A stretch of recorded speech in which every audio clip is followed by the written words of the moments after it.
Peter Pan by J.M.Berry, read to you by Angelique Reimer. This book is in the public domain.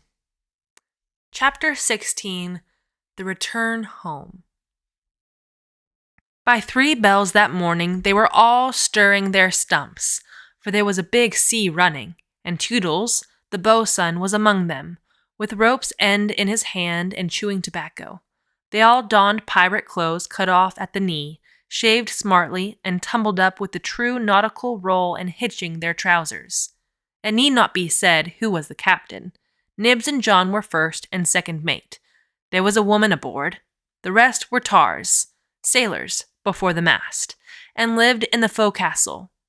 Peter had already lashed himself to the wheel, but he piped all hands and delivered a short address to them. Said he hoped they would do their duty like gallant hearties, but that he knew they were the scum of Rio and the Gold Coast, and if they snapped at him, he would tear them. The bluff, strident words struck the note sailors understood, and they cheered him lustily. Then a few sharp orders were given, and they turned the ship round and nosed her for the mainland. Captain Penn calculated, after consulting the ship's chart, that if this weather lasted, they should strike the Arzos about the 21st of June, after which it would save time to fly. Some of them wanted it to be an honest ship, and others were in favor of keeping it a pirate. But the captain treated them as dogs, and they dared not express their wishes to him, even in a round robin. Instant obedience was the only safe thing. Slightly got a dozen for looking perplexed when told to take soundings.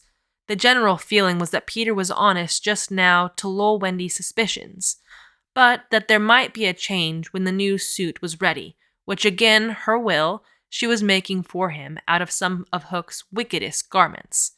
It was afterwards whispered among them that on the first night he wore this suit, he sat long in the cabin with Hook's cigar holding in his mouth, and one hand clenched, all but for the forefinger, which he bent and held threateningly aloft like a hook. Instead of watching the ship, however, we must now return to that desolate home from which 3 of our characters had taken heartless flight so long ago. It seems a shame to have neglected number 14 all this time, and yet we may be sure that Miss Darling does not blame us. If we had returned sooner to look with sorrowful sympathy at her, she would probably have cried, "Don't be silly, what do I matter? Do go back and keep an eye on the children." So long as mothers are like this, their children will take advantage of them, and they may lay to that. Even now we venture into that familiar nursery only because its lawful occupants are on their way home. We are merely hurrying on in advance of them to see their beds are properly aired and that Mr. and Miss Darling do not go out for the evening. We are no more than servants. Why on earth should their beds be properly aired, seeing that they have left them in such a thankless hurry? Would it not serve them jolly well right if they came back and found that their parents were spending the week-end in the country? It would be the moral lesson they have been in need of ever since we met them. But if we contrived things in this way, Miss Darling would never forgive us. One thing I should like to do immensely, and that is to tell her, in the way authors have, that the children are coming back, that indeed they will be here on Thursday week. This would spoil so completely the surprise to which Wendy and John and Michael are looking forward. They have been planning it out on the ship. Mother's rapture, father's shout of joy, Nana's leap through the air to embrace them first, when what they ought to be prepared for is a good hiding. How delicious to spoil it all by breaking the news in advance, so that when they enter grandly, Miss Darling may not even offer Wendy her mouth, and Mr. Darling may exclaim pettishly, "Dash it all, here are those boys again." However, we should get no thanks even for this. We are beginning to know Miss Darling by this time, and may be sure that she would upbraid us for depriving the children of their little pleasure. But, my dear madam, it is 10 days till Thursday week, so that by telling you what's what, we can save you 10 days of unhappiness. Yes, but at what cost? By depriving the children of 10 minutes of delight. Oh, if you look at it that way. What other way is there to which to look at it? You see, the woman had no proper spirit. I had meant to say extraordinarily nice things about her, but I despise her, and not one of them will I say now. She does not really need to be told to have things ready, for they are ready. All the beds are aired, and she never leaves the house, and observes the window is open. For all the use we are to her, we might well go back to the ship. However, as we are here, we may as well stay and look on. That is all we are, lookers on. Nobody really wants us, so let us watch and say jaggy things, in the hope that some of them will hurt. The only change to be seen in the night nursery is that between 9 and 6, the kennel is no longer there. When the children flew away, Mr. Darling felt in his bones that all the blame was for having chained Nana up, and that from first to last she had been wiser than he. Of course, as we have seen, he was quite a simple man. Indeed, he might have passed for a boy again if he had been able to take his baldness off. But he had also a noble sense of justice and a lion's courage to do what seemed right to him. And having thought the matter out with anxious care after the flight of the children, he went down on all fours and crawled into the kennel. To all Miss Darling's dear invitations to him to come out, he replied sadly but firmly, "No, my own one, this is the place for me." In the bitterness of his remorse, he swore that he would never leave the kennel until his children came back. Of course, this was a pity, but whatever Mr. Darling did, he had to do in excess. Otherwise, he soon gave up doing it. And there never was a more humble man than the once proud George Darling, as he sat in the kennel of an evening talking with his wife of their children and all their pretty ways. Very touching was his deference of Nana. He would not let her come into the kennel, but on all other matters he followed her wishes implicitly. Every morning the kennel was carried with Mr. Darling into a cab, which conveyed him to his office, and he returned home in the same way at 6. Something of the strength of character of the man will be seen if we remember how sensitive he was to the opinion of neighbors. This man, whose every moment now attracted surprised attention. Inwardly, he must have suffered torture, but he preserved a calm exterior even when the young criticized his little home, and he always lifted his hat courteously to any lady who looked inside. It may have been quixotic, but it was magnificent. Soon the inward meaning of it leaked out, and the great heart of the public was touched. Crowds followed the cab, cheering it lustily. Charming girls scaled it to get his autograph. Interviews appeared in the better class of papers, and society invited him to dinner and added, "Do come in the kennel." In that eventful Thursday week, Miss Darling was in the night nursery awaiting George's return home, a very sad-eyed woman.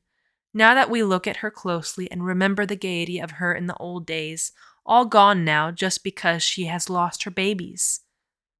I find I won't be able to say nasty things about her after all. If she was too fond of her ruddishy children, she shouldn't help it. Look at her in her chair, where she has fallen asleep. The corner of her mouth, where one looks first, is almost withered up.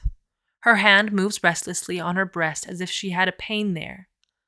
Some like Peter best, and some like Wendy best, but I like her best. Suppose, to make her happy, we whisper to her in her sleep that the brats are coming back. They are really within 2 miles of the window now, and flying strong. But all we need is whisper that they are on their way.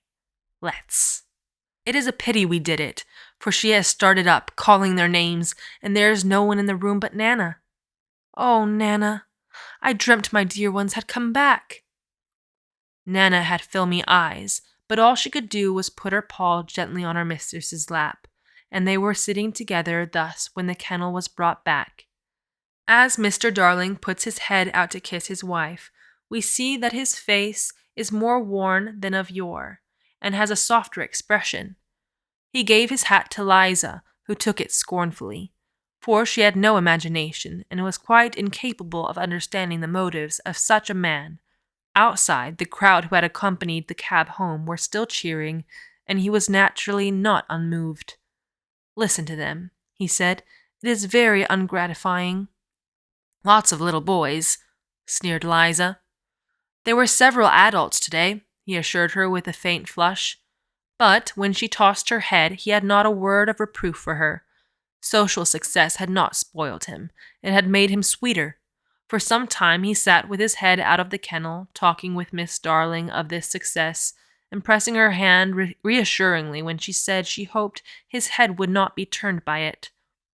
"But if I had been a weak man," he said, "good heavens, if I had been a weak man." "And George," she said timidly, "you are as full of remorse as ever, aren't you?" "Full of remorse as ever, dearest. See my punishment, living in a kennel." "But it is punishment, isn't it, George? You are sure you are not enjoying it? My love!" You may be sure she begged his pardon, and then, feeling drowsy, he curled round in the kennel.